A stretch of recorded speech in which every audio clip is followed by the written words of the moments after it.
If you were to, unfortunately, have a diagnosis and you would need other financial support, most people would just go to their retirement plan or lack thereof, or take out a loan.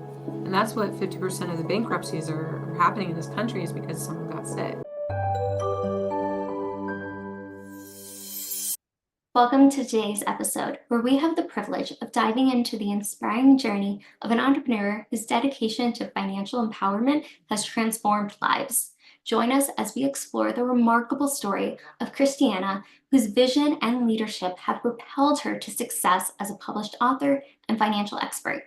With 4 insightful books already published and 2 more in the works, Kristiana is on a mission to empower individuals with the knowledge and tools to thrive in their financial endeavors.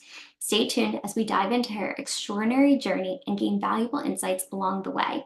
If you want to hear more enlightening stories like Kristiana, be sure to join our community by subscribing so we can continue to cultivate valuable episodes. And thank you so much, Kristiana, for being here today. It is such a pleasure to have you, and I would love for you to just dive into your journey, how you got here today, and then we can go a little bit deeper.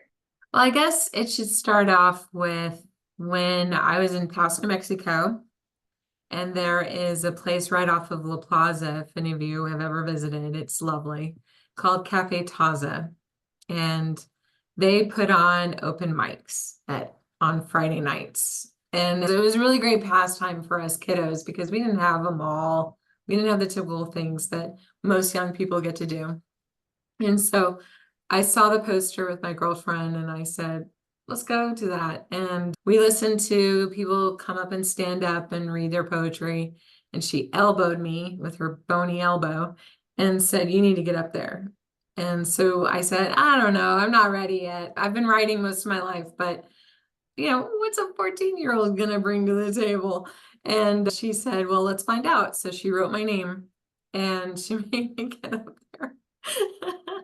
And I stood there with my little notebook paper, just shaking.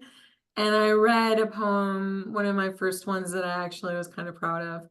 And I got a lot of resounding acclaim for that. And then they asked me to sign up on the next round. And I said, oh, okay. And so, of course, my mouth was dry. My tongue was too big in my mouth. And it was awful. But I went through it. I muscled through it. And then I just was always writing. It never stopped. It's almost like a haunting when I describe it in my writing. Writing is almost like a haunting where you just have this message that has to come out. And you can try and ignore it, but after a while, it's just going to be that commercial in your head going over and over and over again. And so I honor it by letting it out on paper, basically. And so I was writing one day in Mrs. Grusdorf's class in Taos High, and she said, what are you writing? And I said, oh, just some poetry. She said, you know the bell rang, right? And I was like, getting my stuff together. And she said, can I read it? And I said, sure. So she started reading it. And she said, Kristiana, this is really good. Can I have it? And I said, sure, by all means. So she typed it up and she submitted it to a contest and actually won. I won a scholarship. And I got to learn with some amazing authors, one of them being Jim Spagle. And he, down in Santa Fe, we got to work together and collaborate, and he taught me some skills. And then later on, I got to attend Jane Hardy's writing group, which is just continuous writing. The first time I wrote, we couldn't wear our shoes in the house, which is pretty typical in Taos because it's very dusty. And this guy took off his shoes and I thought I was going to die because it was so stinky. And I'm like, this guy's feet stink so bad, la, la, la. And I thought, okay, well, this is just an exercise. Well, then we had to read these things out loud to our group. And I was mortified, but he was sitting next to me. He was kind of inching away from me as I was reading that. And then later on, I just started collecting more and more poems, and people would ask me to write for things in the journals or in the Taos News. They would put a little thing in there and say, hey, can you add a little something here and there? And it just kind of grew that way. Well, then I moved to San Antonio. And of course, I looked for open mics. And I found one, which was Sun Poet Society. And Rod Stryker is the host. And I went and I just was blown away with the talent, and I felt like I had found my community. And the Sun Poet Society put on a literary magazine, and I was able to be part of the board. So then I became an assistant editor to him. And the literary magazine was bi-quarterly, so we got together and published these things from people from all over the world and art from all over the world, which was so cool. And then we got asked to read at the book festival in Austin, Texas. We just got to kind of build that. Well, then I met this guy called Tom the World Poet. He was this crazy guy from Australia who lived in Austin, Texas. We went to his house, and books, just books and books and books and books and stacks of books that he had published. And I said, well, who's publishing you? And he said, me. And I said, well, how do you do that? And he said, this is how you do it. You write, you type it, you print it, you fold it, you sell it. And I was like, oh, that easily, huh? I mean, this guy had books from over a decade in his bag that he would just pass out as business cards, basically. And I thought, well, I don't really want to be like that, but I do want to get to the level. Well, meanwhile, Rod Stryker had gotten a book deal with Pecan Grove Press, and ooh, we were all just so excited for him. But when I looked at the contracts and everything, I was like, I don't really want to be confined to this one book and having to sell this one book for the rest of my life. And I got an offer, but I just didn't really like it. And I liked what Tom was doing, and I liked what Rod was doing, but I was like, I want to make it my own. So I started my own publishing company. I didn't even know what I was doing. And it's called Eyes Mine Press, because it's mine, Eyes Mine Press.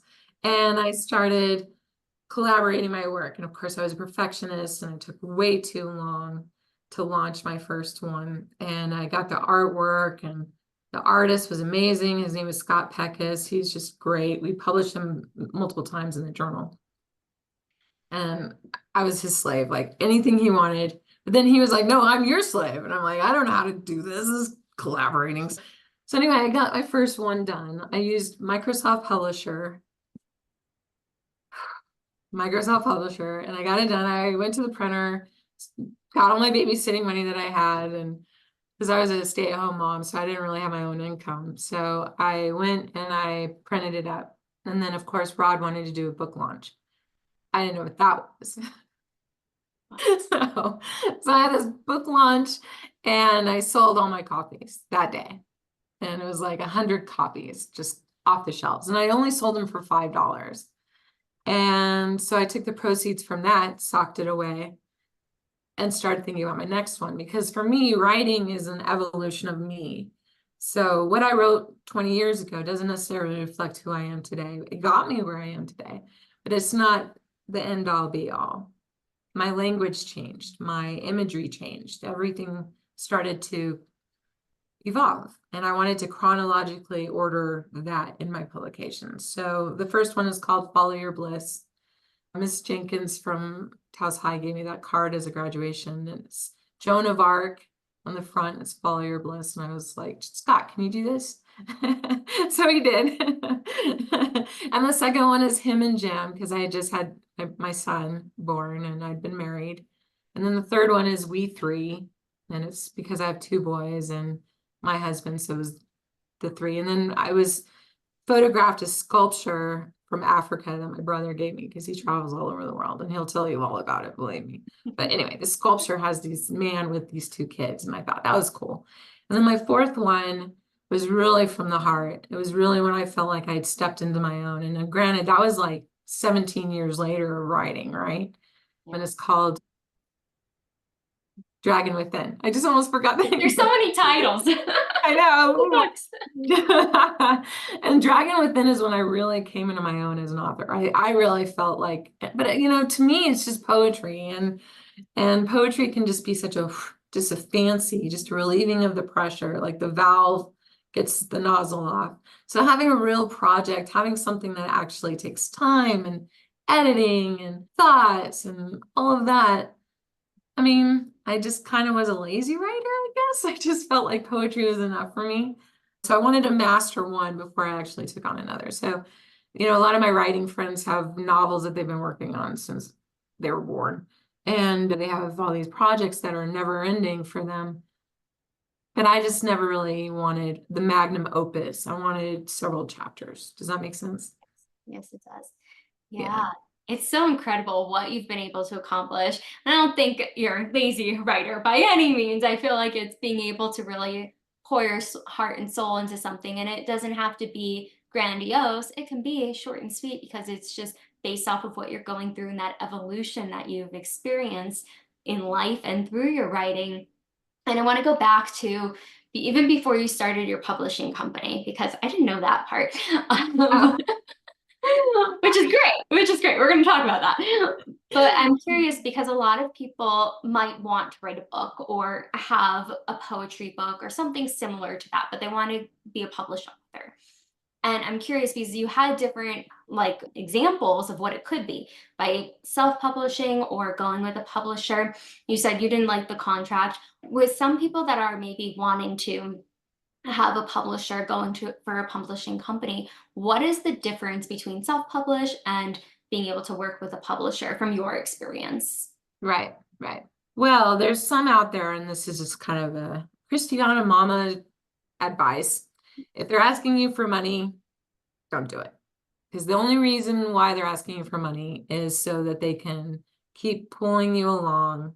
And, I got published in a Reader's Digest knockoff thing, and they're like, and you can get exposure, but you gotta, you know. And of course, with my meager wages, zero, I was like, okay, I'll give this a shot, but I'm not going to do anything else. And so, number one, don't let them solicit you for money. That's not okay. Granted, you will get that notoriety of getting published in their circulation, but when you really look at the whole scheme of it, how much circulation are you getting, right? The other pitfall is, well, you're not really accomplished. And this has changed dramatically over the last 20 years. In fact, some of our best-selling authors are self-published now in the whole scheme of things, and they've broke the mold. Thank you, predecessors, for doing that. But that was the big curtail, is if you self-publish, you're never going to reach the bestseller. You're never going to reach that level of laureate that you would like. And so people like Rod who are willing to, sink their teeth into this. I mean, and this guy is incredibly professional, incredibly well crafted, and he's willing to do that to get that. And now he's been posting lately, and this is a shout out to you, man, that his books are prominently displayed in one of the local bookstores, and that's really great. And I'm so happy for him. But one of the contractual agreements is that you won't really actually be free from selling that one item until you reach the publication limits. Now, Amazon has come up with something that was really cool, and I'm kind of anti-conglomerate, as you can tell, a little rebel in me. But his process is actually very obtainable and very cost effective, and it also gives you the exposure and the ISBN number and all of those things that my little chapter books never did. Nobody can get them. In fact, people are like, I'm gonna research you. I'm like, good luck, bro. Because that was before internet. Okay, that's how old I am. And so this has led me to lead up to this. I am actually going to answer your question. So when you self-publish now, there's been predecessors, and I encourage you guys to look into them and find out what their steps are.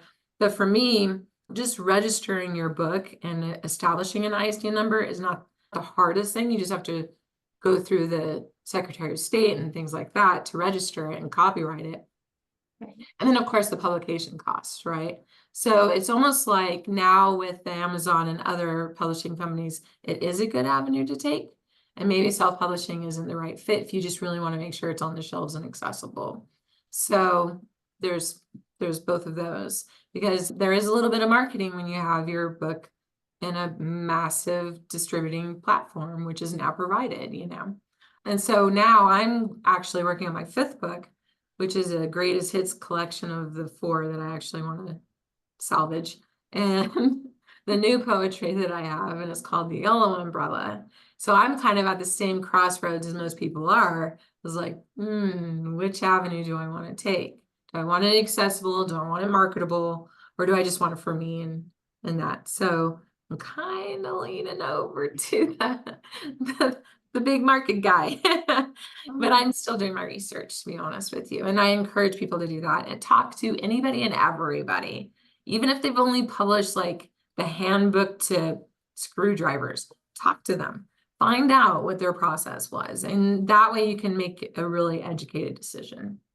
Absolutely, because everyone's experience is going to be completely different, but the more information you have, the more you can make a solid foundation of, okay, I have an informed decision I'm making because I have all of these different tactics and different opinions and experiences as well. So it gives you a well-rounded versus just taking it at face value, talking to one person. But I think it's great that you did your research too, and you're even exploring. And to kind of take it a step back again, I'm curious, with starting your publishing company, what was that like for you? Because I know you were kind of figuring everything out and you're like, I'm just going to do it. Yeah.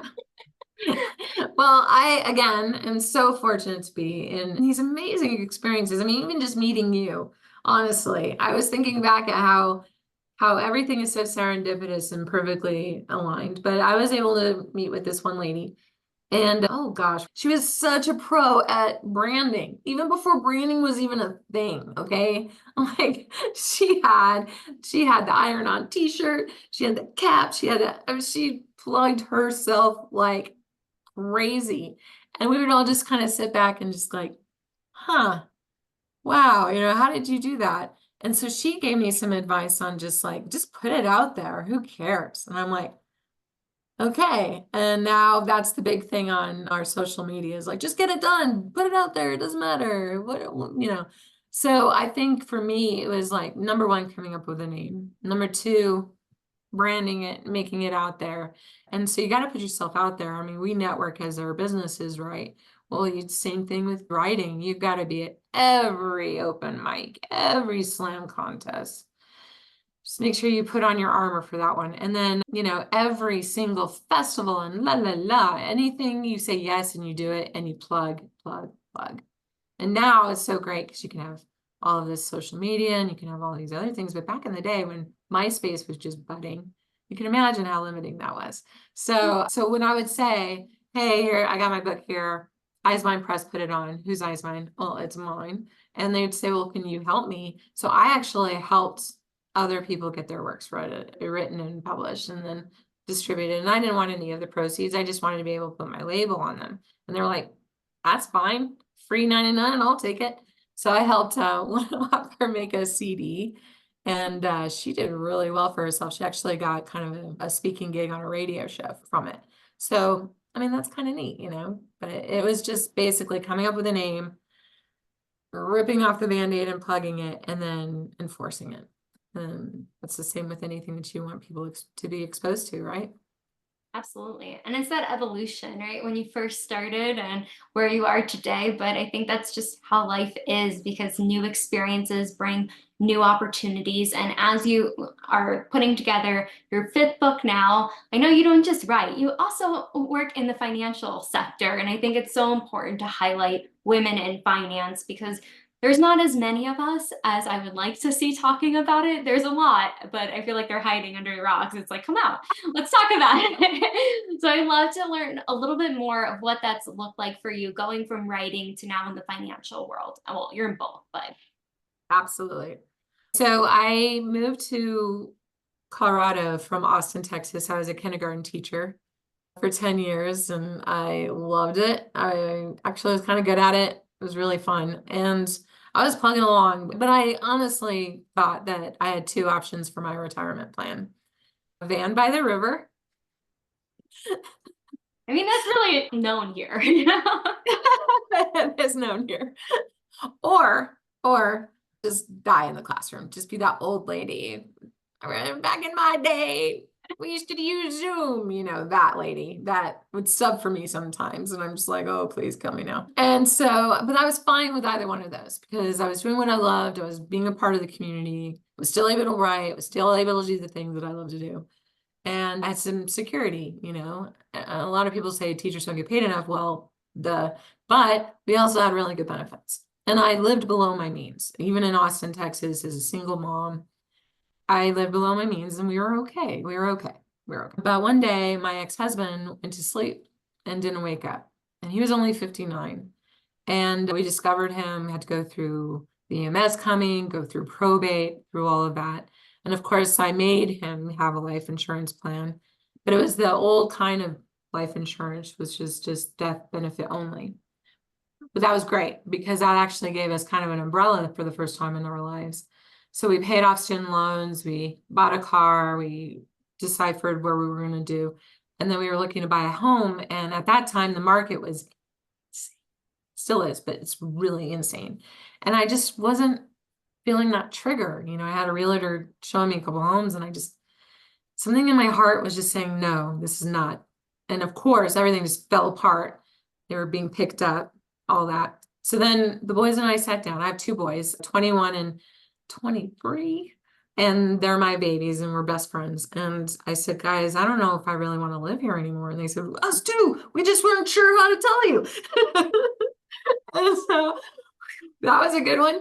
And so I said, well, let's go shop. I said, I miss the mountains. Growing up in Taos, I miss that. I miss the quiet rural area. But I also don't want to live in the boonies because I know what that's like. So let's go check out Colorado and see what happens. Well, I have some buddies out here and some smattering of family. And so we went all the way from Durango all the way up to Fort Collins. And we landed on Westminster. Jumped forward, moved here, we got situated. But I was actually going to start a company with bookkeeping. Turns out I don't really like bookkeeping. At least you found out before.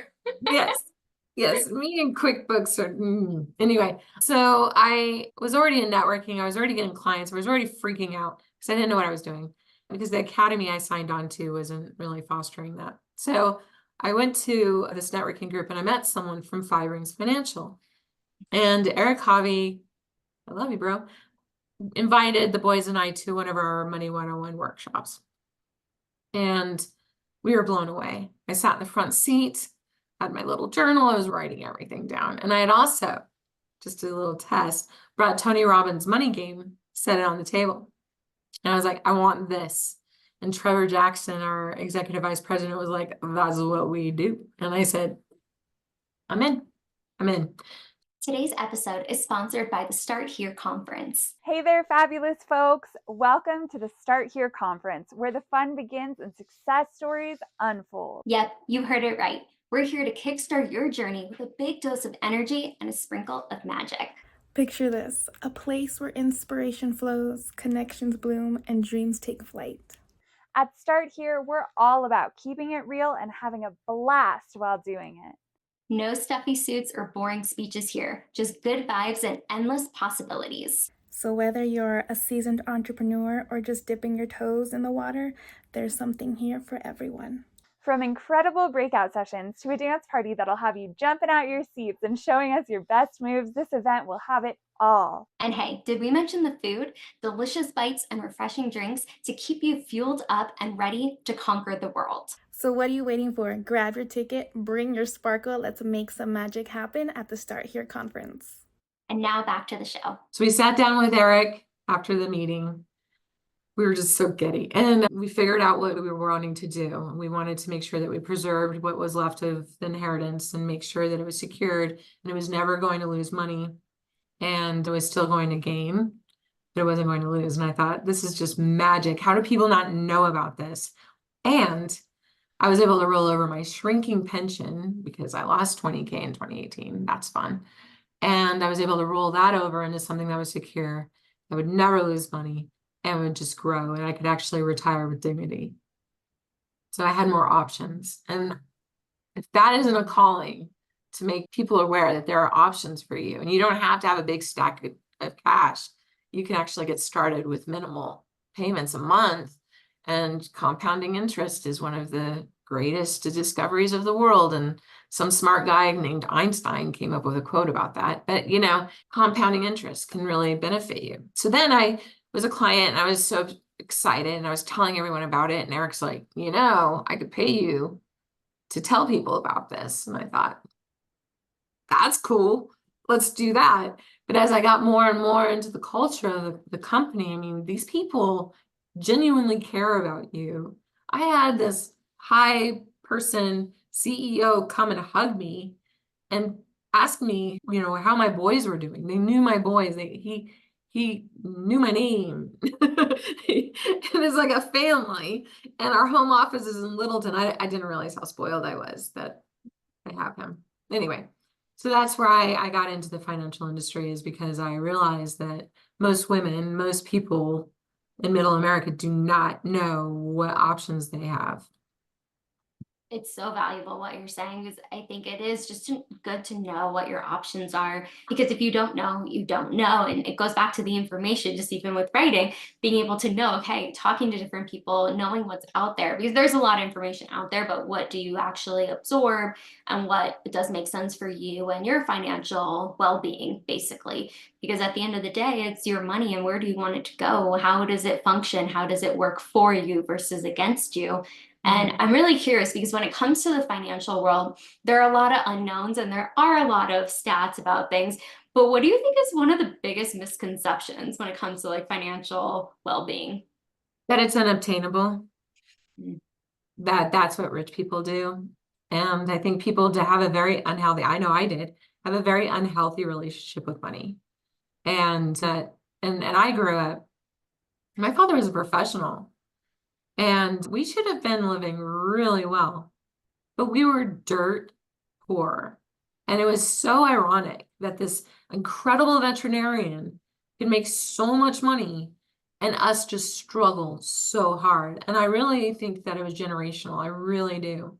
That, you know, oh, that's what my father did, so that's what I do. And that's even something that we talk about in Money 101.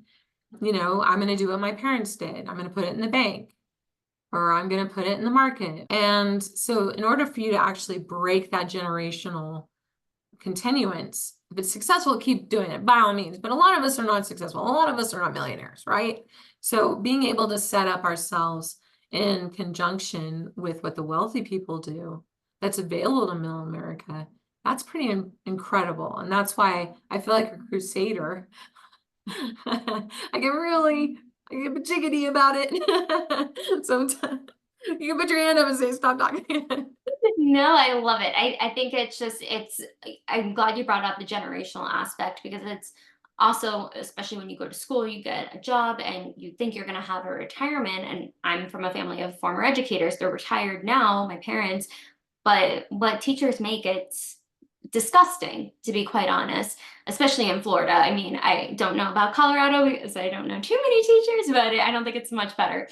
But regardless, I think it's important just to know that it's not just taking care of our physical and mental health, but our financial health too.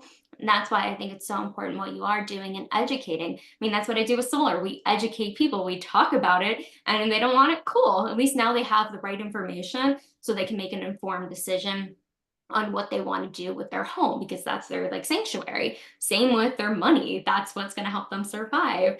And I'm curious, because I know you've worked with a lot of different people, but do you have a success story you could share when it comes to the financial aspect? You don't have to give any names or anything. But... Oh, yeah. Well, I wouldn't anyway, just out of respect, but success story. Besides myself, yeah, actually, wow. I'm scrolling down my clients here. I know you have a lot. And I think the biggest part, just to touch on real quick, about the women being in this industry, our company is 60% women. Just throw that out there, because we're an untapped resource, really. We're problem finders. We will find the problem. And that's why I think we are so successful in this company, is because we see the problem and we solve the problem. And usually we'll have to, you know, sometimes a team needs you, and sometimes you need the team. So having that culture to be able to support each other is great. But okay, well, just recently I had this client, Spit Spot Health. You know, she works for a great company. She's young, I think 24, 25-ish, just dynamic lady. You know, she's got a great career. She's doing good. She doesn't have a retirement plan with her company, and they don't meet the state requirement of having 5 or more on a pension plan. So kind of on your own, right? Also, they don't have health insurance. And so that was the other part of it too, is like, well, what happens if I get sick? What do I do? They kind of have an emergency plan that they all kind of pull together for. And a lot of companies are trying to do that, which I think is great. But when the bills come, what's going to help her? What's going to take care of her? So she's been nervous about this. I mean, she's in spitball health, like I said, but there's always that car accident. There's always that diagnosis that's just kind of looming over all of us. We're 9 times more likely to be diagnosed with something, right? So one of the things that our company does is we not only help you build wealth, but we protect it with something called living benefits. So if you were to, unfortunately, have a diagnosis and you would need other financial support, most people would just go to their retirement plan or lack thereof, or take out a loan. And that's what 50% of the bankruptcies are happening in this country, is because someone got sick. So one of the major key components of our plan that we really want to emphasize when we meet with our clients is, hey, you can get a policy really easily right now that'll help you, and eventually it'll grow with you, but it's pennies to the dollar for you now, and you already can qualify, and you'll have the living benefits. So it's not just life insurance, it's living benefits insurance. So if you get diagnosed, you can use up to 90% of your overall death benefit to help pay for the bills. It's life insurance you don't have to die to use. So we got to do that for her, but she also had a budget that exceeded what was needed to have the living benefits. So we were able to put her in a tax-free retirement plan, and it's called a flex account. So she could do a little bit here and more over here, and then she can manage how she wants it to go. And it's just this incredible product that we have that helps tax-free retirement for even just young starting off kiddos who just want to make sure that they cover their backs, you know? So Yeah. I think that's a huge success story. Yes, it is. I know you have so many others, but I love that you brought this one up in particular, because there's a lot of entrepreneurs listening, or people transitioning from 9 to 5 into entrepreneurship. And a lot of times there is no retirement. I mean, my retirement's Bitcoin and some other things, but Good job. yes. I mean, my husband's like drilled it in me. Bitcoin is number one for like a lot of our financial aspects, but I think it's important to realize that a lot of entrepreneurs are struggling sometimes, where they're like, okay, I can't afford health insurance. That was us a few years ago. Is like, okay, well, we got to pay for certain things versus like health insurance. But I love that again, it goes back to having options. I think that's just that peace of mind, knowing that you're taking care of, your loved ones are taken care of. If any, God forbid, anything happens with diagnosis, or if you have children, all of those factors play a role. And it's just get yourself educated first and foremost, so you can. And I'm curious, because you did a thumbs up with the Bitcoin. I'm curious what your thoughts on Bitcoin. Well, I am the least educated on it, but I always give people a thumbs up if they are making an effort to making a change in their life, whatever it is. You know, a lot of times when I sit down with people, they're like, oh, so you're an advisor, right? And I'm like, no, I'm a consultant. I don't have a license to help you lose money. And they're like, I'm like, I know that sounds kind of snappy, but I'm just saying I partner with a lot of other people in our industry, because if they want, say I ask you, what's your risk tolerance? And you say, I'm a 7. I'm like, I got a guy that can help you with your risk. You like to ride the roller coaster. Awesome sauce. Just give me just a little slice of that pie so I can make sure it's protected. You can see the ups and downs over here, but at least you know that this part is growing and safe and not going to cost you in the end. So yeah, I give a thumbs up to everybody who makes an incredible effort. But you know, it's such a new thing, and I've seen so many success stories from it, that I think, you know, the fact that you started kind of at a ground level with it, it's just phenomenal. I bet I could learn a lot from you, actually. Well, I know a few things. Evan probably knows a little bit more than me, Yeah. but I'm starting to understand it a lot more, being able to explain it a little bit clearer, but I still have a lot more to learn. And I think that's the beautiful thing, is just being able to continue to evolve. And there's going to be other things, other avenues, but it's having at least something in place that you're protected. And that's what I know you embody. If the moment I met you, that's just what you exude. And I think it's important that people just get the facts, what really makes sense for you and your lifestyle, but really looking at your finances, because I used to be a marriage and family therapist.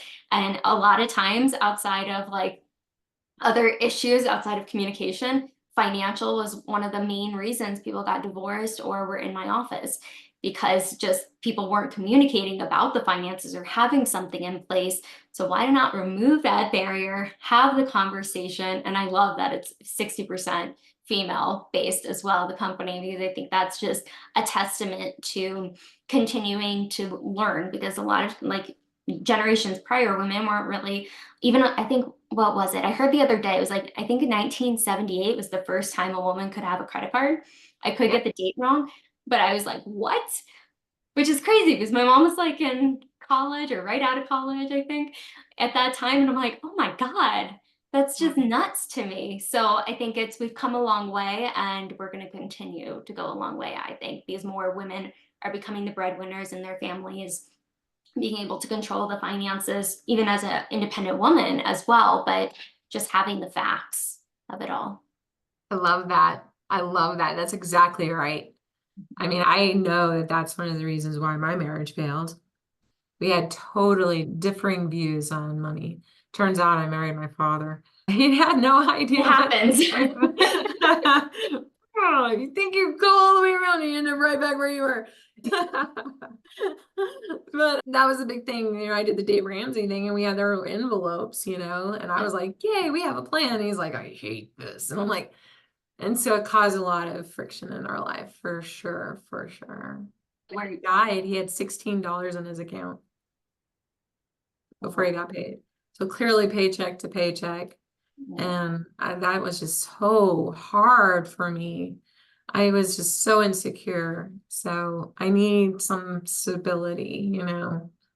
And I think a lot of women face that. A lot of women face that. And men, you know. How many trips to Target do you have to go to? Girls, stop. Target and Starbucks. Well, that's Penalty of the charge. That's another thing too. We don't want to cripple people's lifestyle, you know. It's No. like, no, don't give up your latte. Don't give up the things that bring you joy. Don't do that. Let's figure out a plan over here that doesn't affect your well-being, that doesn't affect your marriage. But let's all be together. And I love having couples come to our Money 101. I love it. And it's like date night. Yeah. Kick, you know, we buy you dinner and you get to sit. You don't have to cook. You have to clean. You get to learn in 1 hour. Forget about it. It's great. We even had it on Valentine's Day one time.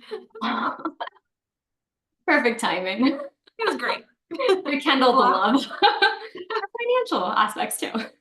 Save some money this Valentine's Day. Yeah. Yeah.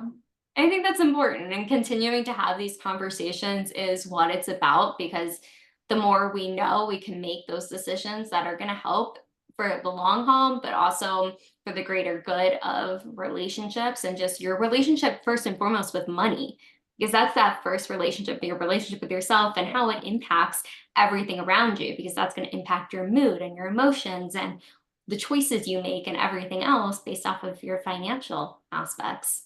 I mean, I struggled when I was a therapist, making $15 an hour in Southern California. I was like, how does anybody live like this? Of course, that was my experience, and I will always say that till the end of time. But at the end of the day, it's looking at how are you able to make those choices from such a clear mindset if you are like just in survival versus thriving mode, and just knowing that your money's safe or working for you, not against you.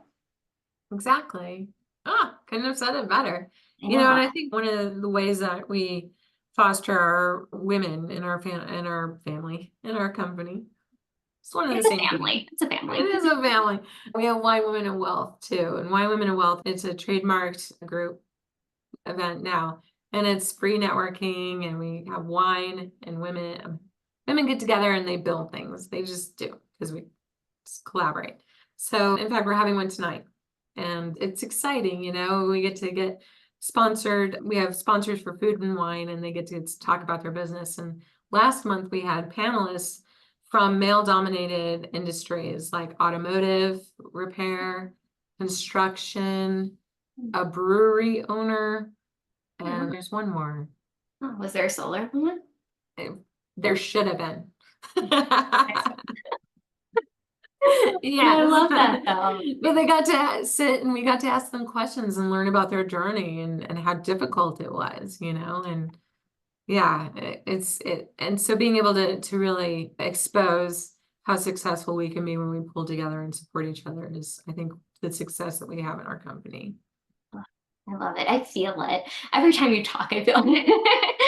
But I'm really curious because you've already given a lot of insight. But if you could give an entrepreneur that's listening, that they're starting on their journey of entrepreneurship, or just in that first 5 years, I would even say, what advice would you give to them?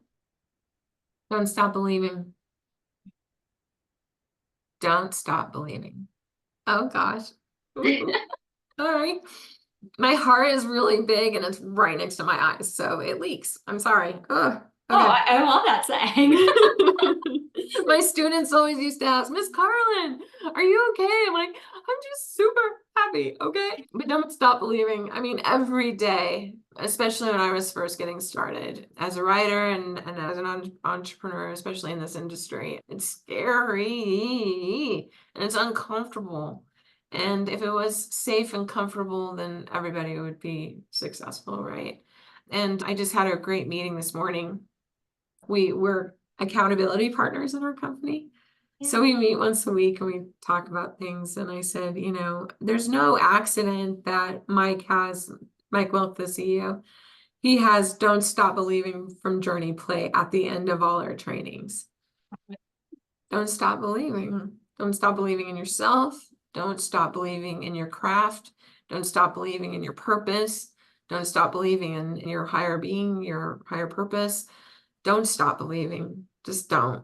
And when you feel like you are starting to feel the doubt, which will creep in and attack you at all angles, the Bible promises that, right?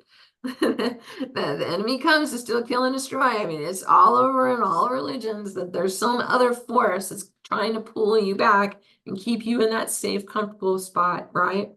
And this is where the warriors are forged. This is where the rubber meets the road. This is where the true champion of the story comes through, right? It's at the beginning, they're faced with this challenge, like the Luke Skywalker story, you know, like you gotta go save the world. But they have to leave the desert. They have to leave where the comfort is and go on this adventure and make the willingness to do it.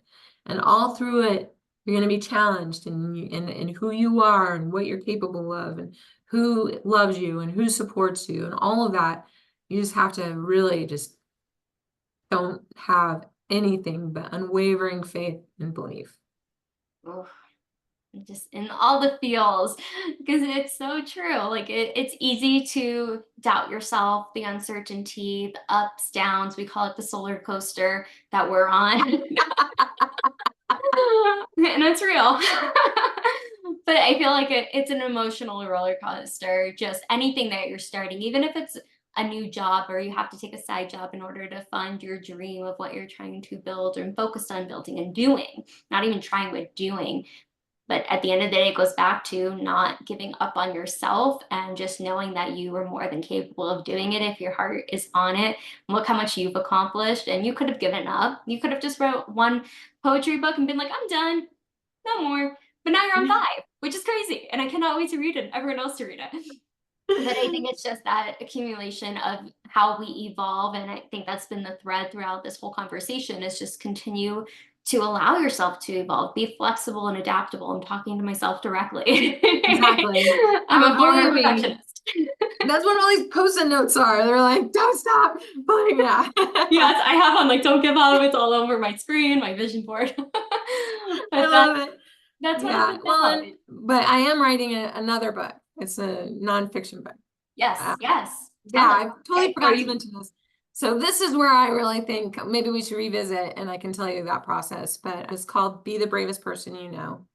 And it was one of the reasons why I felt so empowered to share a message, is because so many other people have the message of what bravery is.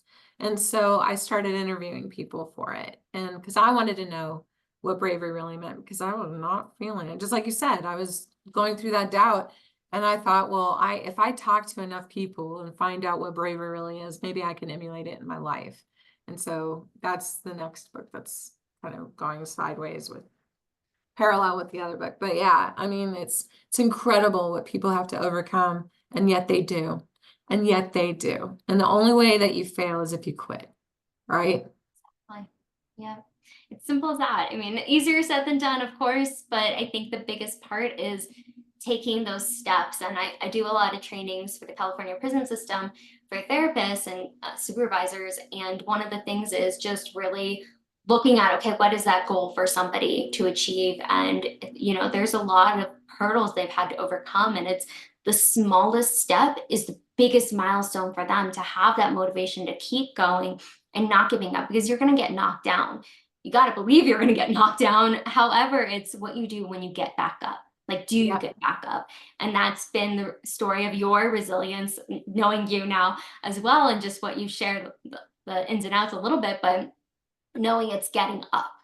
Because if you don't get up, then you can't achieve what you're meant to achieve. If we had stopped what we were doing, you wouldn't be on book 5 and 6. You wouldn't be helping so many people with their financial wealth and being able to look at, they have the opportunity to do so. I wouldn't be able to help people reduce their electricity bills and have a cleaner planet, and just even these interviews if I had given up. So I think it's just looking at your life, how you can really maneuver that in the best way that works for you. But that starts with being open to receiving feedback and also creating a safe space. Yeah, and find your tribe. By all means, find your tribe. Whether it's just this weirdo on Instagram that runs up with a fan and says, "You can do it." Yes, I'm calling him out. He was great. or a friend, that encourages you and stretches you and asks you to be on her podcast. Thank you. Of course. Well, I've been so enjoying this conversation, but where can people find you, find your books? I know you're going to be, they're coming out. We'll link that once they are out, but if you could let us know as well as for the financial aspect. Thank you. I'm pretty easy to find. My name is pretty unusual. I'm going to kind of rebrand a little bit and just call it K squared. Like, everything's K squared. But yeah, so if you just Google my name, I have my LinkedIn and everything else, and I can definitely share that with you as well. But Kristiana Karlin at fiveringsfinancial.com is my email. And I'm a living benefits expert. So if you put Kristiana Karlin, my website will show up right away under living benefits. And yeah, and as far as my book goes, I will definitely, be pushing and letting you know which avenue I choose and when my book launch is going to be. And I can't wait to see you there. It'll be a big party. Oh, I can't wait for it. But I so appreciate you coming on, just sharing your beautiful energy, your heart and soul, everything you've done from writing and really allowing the words to be expressed to now helping people financially really see how they have those opportunities to not struggle like a lot of us have in the past. Yeah. Yeah. Awesome. To the top. Let's do it. To the top. Yes. Well, thank you again for coming on. Make sure to like, subscribe, comment below what was the biggest takeaway from today, and we'll see you on the next episode. Thank you so much, Karlin. I appreciate you. Of course, I appreciate you.